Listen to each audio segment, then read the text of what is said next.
Sahabat semua, Alhamdulillah sekarang kita berada pada awal pekan yang baru.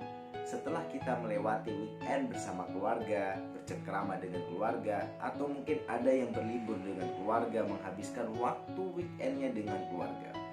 Intinya, Alhamdulillah kita sekarang berada di awal pekan dan kita perlu untuk memulai rutinitas kita seperti sedia kala, atau mungkin ada yang masuk kerja, kuliah, sekolah, dan lain sebagainya.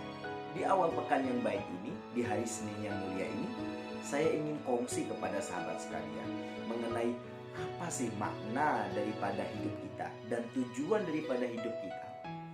Ketika kita ditanya, apa sih tujuan hidup kamu? Apa yang kamu inginkan di dunia ini? Atau apa yang kamu ingin dapatkan saat ini? Pasti mayoritas kita akan menjawab, saya ingin punya rumah, saya ingin punya mobil, saya ingin punya rumah yang besar, atau keinginan-keinginan yang lainnya. Atau bahkan ada yang menjawab, saya ingin menjadi seorang presiden, saya ingin menjadi seorang manajer dalam perusahaan X, saya ingin punya uang yang banyak, saya ingin punya investasi saham di mana-mana, saya ingin punya perusahaan yang gede, dan lain sebagainya. Apakah keinginan-keinginan seperti ini salah? Ya tentu tidak salah, namun ada yang kurang. Apa yang kurang sahabat sekalian? Kita belum memahami apa sih esensi daripada kehidupan kita ini. Kita mayoritas pasti akan menjawab seperti hal-hal yang saya sebutkan tadi sebagai ilustrasi. Namun ada yang lupa bahwa esensi dari kehidupan kita ini, kita selalu akan mencari kebahagiaan. Nah, mayoritas dari kita akan menganggap dan mengasosiasikan kebahagiaan itu dengan hal-hal yang bersifat material. Itu tidak salah, namun kurang mendalami, kurang menjiwai. Mengapa hal ini bisa terjadi? Karena tentu standar daripada kebahagiaan itu sekarang bergeser dengan seiringnya beradanya atau berkembangnya pemahaman tentang materi itu adalah suatu hal yang bisa kita tolak ukuri sebagai kebahagiaan. Ini tak lepas daripada pemahaman dari kaum-kaum hedonis, konsumerisme yang menganggap bahwa materi adalah segala-galanya dalam menciptakan prestisi maupun kebahagiaan dalam perspektif ya tanda kutip. Nah akhirnya sahabat, ketika kita memahami bahwa materi itu adalah satu-satunya hal yang harus kita capai ketika kita ingin mendapatkan sebuah kebahagiaan, maka akhirnya pun kita mendapatkan kebahagiaan semu, kebahagiaan fana. Kenapa hal ini bisa terjadi? Karena dia tidak mengenal apa tujuan hidupnya. Maka tentu sahabat sekalian, kita harus memahami bahwa manusia oleh Allah diciptakan sebagai makhluk yang paling sempurna, atau dalam terminologi Islam disebut ahsanut taqwim, yakni makhluk yang benar-benar sempurna. Maka kita juga perlu memahami apa sih tujuan Allah menciptakan kita. Terang di dalam Al-Quran Al-Baqarah ayat 30 Allah menjelaskan, wa idh qala rabbuka lil malaikati inni ja'ilun fil ardi khalifah. Aku ingin menciptakan makhluk yang kuserahi menjadi khalifah di muka bumi. Ketika Allah membuka dialog dengan malaikat, kemudian malaikat pun menimpali, qalu ataj'alu fiha man yufsidu fiha wa yasfiku dima. Malaikat menimpali dengan nada pesimisnya, yakin ya Allah, nanti kalau membuat sebuah kerusakan atau mafsadat gimana ya Allah? Atau bahkan kalau mereka menumpahkan darah gimana ya Allah? Malaikat pun membandingkan, mengkomparasikan dirinya yang bisa dipercaya dengan melakukan hal-hal kebaikan atau bersifat saleh. Wa nahnu nusabbihu bihamdika wa nuqaddisu lak. Malaikat mengatakan seperti itu, bahwa aku ini selalu memuji namamu, aku selalu mengagungkan namamu ya Allah. Dan apa katanya Allah? Qala inni a'lamu ma la ta'lamun. Allah dengan singkat menjawab, kamu belum tentu mengerti apa yang aku pikirkan, apa yang aku akan tindakan. Artinya sahabat, dari ayat 30 Al-Baqarah ini, dari cuplikan ayat ini, sebuah pesimistis yang dilontarkan oleh malaikat itu akhirnya pun dipatahkan dengan pleidoy yang Allah lakukan. pembelaan yang Allah lakukan kepada manusia. Allah memberikan sebuah pengharapan besar bagi manusia untuk melakukan hal-hal yang bersifat beneficial untuk alam ini. Maksudnya memberikan manfaat. Kenapa? Karena Allah memberikan tugas kita kepada kita bahwa kita akan menjadi khalifah. Sehingga Allah memberikan pengharapan yang besar, kepercayaan yang besar bagi manusia.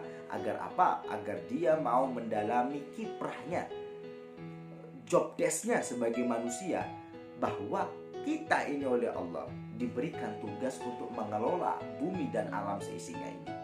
Nah, kalau kita memahami nih job desk ini, simpel kita punya hidup.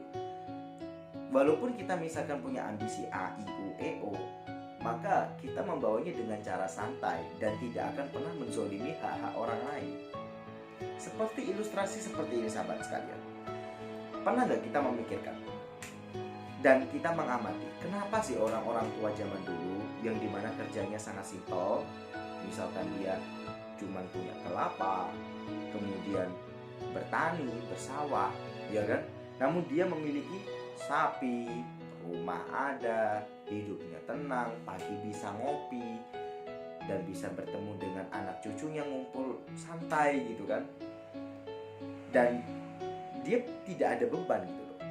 Sedangkan di manusia modern sekarang, mereka justru sibuk dari pagi sampai siang kerjanya, jarang ketemu dengan keluarga, sekalinya pulang anaknya udah tidur, sehingga dia tidak bisa bercengkrama dengan keluarganya.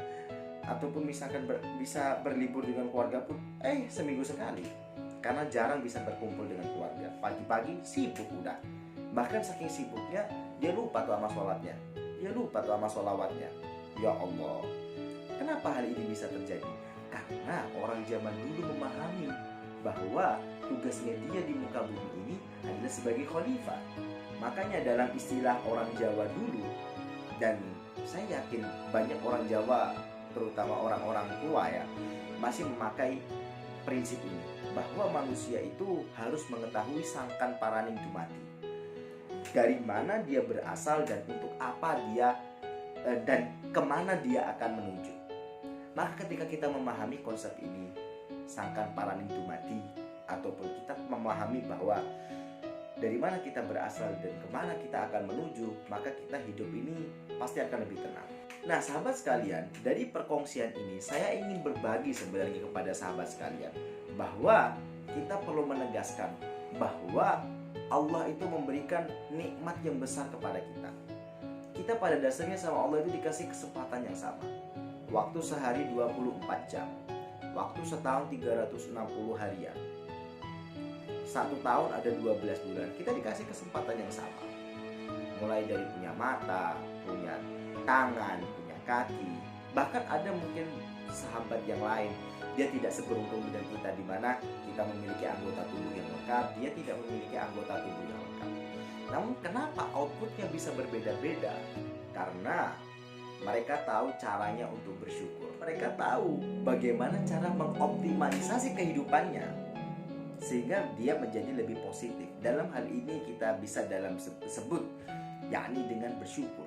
Ketika kita bersyukur dengan kehidupan yang kita miliki, maka otomatis kita akan memiliki positive vibes yang lebih baik. Karena Allah Subhanahu wa taala tegaskan dalam Quran, "Inna a'tainakal kautsar." Sungguh aku kasih kamu nikmat yang besar, nikmat yang banyak. Maka Allah meminta kepada kita, "Fasholli li rabbika wanhar." Maka dirikanlah sholat dan berkorbanlah. Kenapa Allah menyuruh kita sholat? Ya jelas karena kita sebagai seorang khalifah, maka ketika kita melakukan tugas kita, job desk kita sebagai khalifah, maka kita perlu untuk melakukan pengabdian. Nah salah satu instrumen pengabdian itu adalah melalui sholat. Nah sahabat sekalian, sehingga ketika kita memahami job desk kita, tujuan hidup kita, kemudian apa yang kita ingin capai, dan esensi hidup kita, bahwa kita sebenarnya ingin bahagia, maka kita menjadi pribadi yang lebih tenang, pribadi yang lebih tertata, pribadi yang lebih asik gitu dalam memahami hidup ini. Sehingga pembawaan kita akan menjadi positive vibes. Ketika kita ingin mencapai tujuan kita, impian kita, kita pun tidak akan berpikiran untuk menzolimi hak orang lain. Betapa bahagianya coba ketika kita ini hidup dengan passion kita, kita berkumpul dengan keluarga, kemudian nyaman hidup kita, tenang hidup kita, tentram hidup kita, dan apapun yang kita perlukan ini selalu ada. Subhanallah kali, bukan?